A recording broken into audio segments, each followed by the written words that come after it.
Hey, what's going on everyone? Greg here, and I've been wearing the Apple Watch Series 5 Titanium ever since it was released, and I have some updated thoughts nearly 4 months later on Apple's small revision to the Apple Watch and even some updates on the durability of the brand new titanium finish. Now, the Apple Watch Series 5 didn't get a big design change. That was reserved for the Apple Watch Series 4. It made the thicker Series 3 Apple Watch slimmer, reduced the watch's bezels, made the watch slightly bigger on both the 40 and the 44mm, and added a haptic digital crown. It was a great revision, and that design carried forward to the Series 5 Apple Watch, which looks exactly the same, unless you purchase one of the two new material finishes like the white ceramic or the new titanium finish like the one I have. Now, when I first reviewed the Series 5 Apple Watch, I got a lot of questions regarding the durability of the titanium finish and the sapphire display as opposed to the glass display you would find on the aluminum Apple Watch, and if it was worth spending more money to get a display that might be more scratch resistant. Well, I have some good news and some bad news. The good news is that the sapphire display is a much more scratch resistant display than the Ion X glass used on the aluminum Apple Watch models. I've owned every Apple Watch since the original, and during my time wearing them for about a year each, I had hairline scratches on every aluminum model. With the sapphire display on the titanium version, not a scratch to be seen at all. Now, on to the bad news. The titanium finish is definitely not for those who are worried about marking or scratching up their watch. I have multiple scratches covering almost every side of this watch. Now, they're not huge scratches, and some of them are only apparent when holding the watch at certain angles and in certain lighting, but make no mistake, they are there, and some are more pronounced than others. Furthermore, I also have a much bigger mark, or stain, I'm not sure which it is, located right near the side button on the titanium. Now, this is the first titanium watch I've ever owned, and honestly, I'm not that familiar with the material, but this has definitely scratched more than my aluminum Apple Watches, which usually show almost no signs of wear and tear. So if you're a person that is scared of scratching up the material on their watch, I would definitely skip the titanium version. Now, like I mentioned before, the Series 5 Apple Watch looks almost exactly the same as the Series 4. And the only way you can tell the difference between these two watches is because of the brand new always-on display that is found on the Series 5. And this always-on display is actually probably the only main reason you would even think to consider upgrading from a Series 4 to a Series 5. After 4 months of use, the always-on display has continued to change the way I use my Apple Watch. Like I mentioned in my initial review, it takes some time to get used to, and if you've worn an Apple Watch for a while, you'll get used to the little Apple Watch habits, like having to flick your wrist to see the time, or maybe poke it with your finger, or sometimes your nose. But now that's a thing of the past, and now you can just dart your eyes down when you're in a meeting or take a glance while you're driving, and you can see things like the time, weather, date, events, or your activity rings, or honestly whatever complications you set on your watch that help provide useful and relevant information. Now, besides usability, I find that the always-on display just makes the Apple Watch look better. Now, when people go to glance down at your wrist, they're not just seeing a giant black square. They see your watch face, your complications, and your style preferences. It gives the watch just a little bit more personality, especially with the different combinations of Apple's ever-growing watch face styles, but I'm still holding out for an eventual third-party watch face store so we can have an infinite number of combinations to truly show off our style preferences. Furthermore, another thing I really like about the always-on display is when you're using it during a workout as well. That's also another time where maybe if I was out running and maybe I didn't flick my wrist exactly the right way, I couldn't see my workout data. Now with the Series 5 Apple Watch, there is always some form of workout data or time that is always available when you're using an always-on display. Now, the always-on display was the main upgrade to the Series 5 Apple Watch, but it wasn't the only additional hardware feature. Another one was the addition of a compass,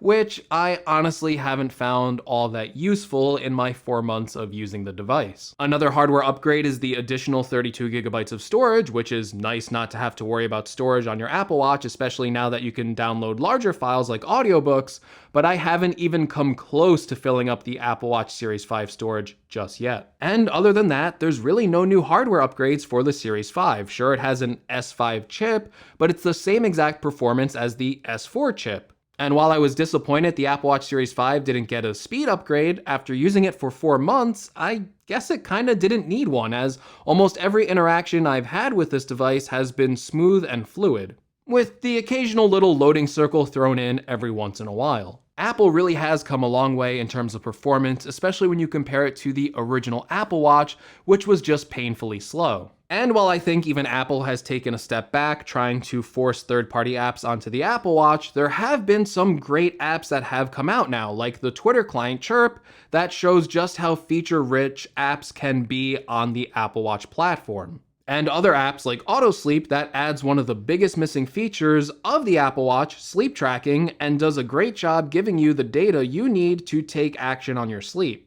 Another important update after 4 months of use is the battery controversy that plagued the Series 5 when it was released. At the time, the always-on display was blamed for poor battery life, but as my testing with the Series 4 on watchOS 6, I found that the battery life was about the same. And while we still haven't heard an official response from Apple on this issue, it appears that after multiple software updates, the battery life issue appears to have been resolved. And many of the reviewers and users that I was following that was complaining about battery life on the Series 5 don't seem to have that issue anymore, and I'm not seeing that issue pop up with new customers as well. So if you were initially scared off by the reports of bad battery life on the Series 5 Apple Watch, I would say don't be scared anymore. It seems that Apple has resolved this issue, and I can confirm that on my Series 5 44 cellular version, I am definitely getting the claimed 18 hours of battery life. Now, one thing that hasn't changed after 4 months is that the Apple Watch continues to be an invaluable tool for managing my health. As many of the viewers of this channel know, I have lost over 100 pounds since wearing the original Apple Watch, and I do attribute much of my success to losing that weight by having the Apple Watch be a constant activity tracker. Now, unfortunately, around 2 months ago, I actually fell during a run with my Apple Watch, and I suffered some injuries. I sprained and banged up my knee, and I also suffered some upper damage near my ribs, and I've kind of not been able to work out as much with the same amount of intensity that I normally would for about 2 months now. Now, as of the making of this video, I am completely fine. All of my injuries are pretty much healed at this point, and the Apple Watch has actually been really helpful in getting me to a point where I can resume my normal level of activity. And it's helped me get on track to closing my rings every day, starting off with walking and now finally getting back into running a few times a week.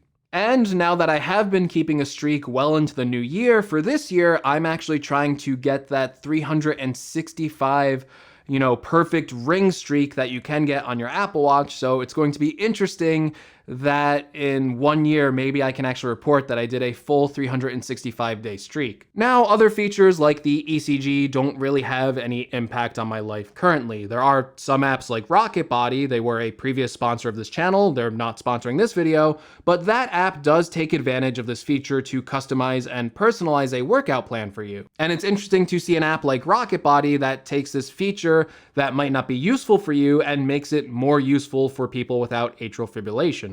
However, that's not to say that the ECG app isn't beneficial to some users, because this is a feature that has actually alerted people to the fact that they have atrial fibrillation, and combined with high heart rate alerts, the Apple Watch is a device that has actually saved lives. And that's a pretty impressive feat for this little watch computer that we're constantly wearing on our wrist. Combined with fall detection, another Apple Watch feature that I see featured in news stories all the time, the Apple Watch continues to be a device that gives you a little bit of extra security when you're wearing it. And I really just can't state enough how awesome it is to see a device like the Apple Watch that not only can help someone like me with managing their weight, but a device that is actually saving people's lives. I just think that's really cool, and I can't wait to see what Apple does next with this device. Now, yes, the Apple Watch Series 5 isn't a major update like the Series 4. It's a minor update that introduces one of the most requested features since its launch, and always on display.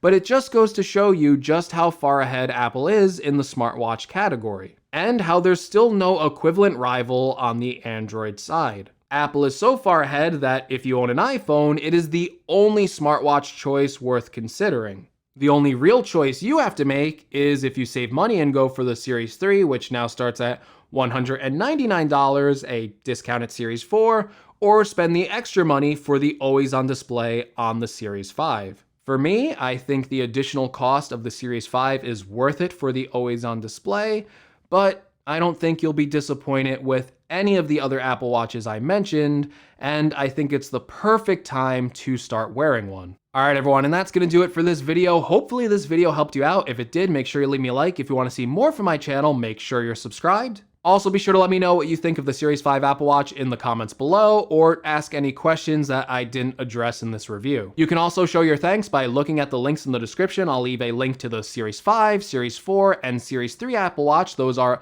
affiliate links, so if you purchase something through that link, it actually helps the channel out, so thank you if you do. And as always, thank you so much for watching, and I will see you all in the next video. Take care, everyone.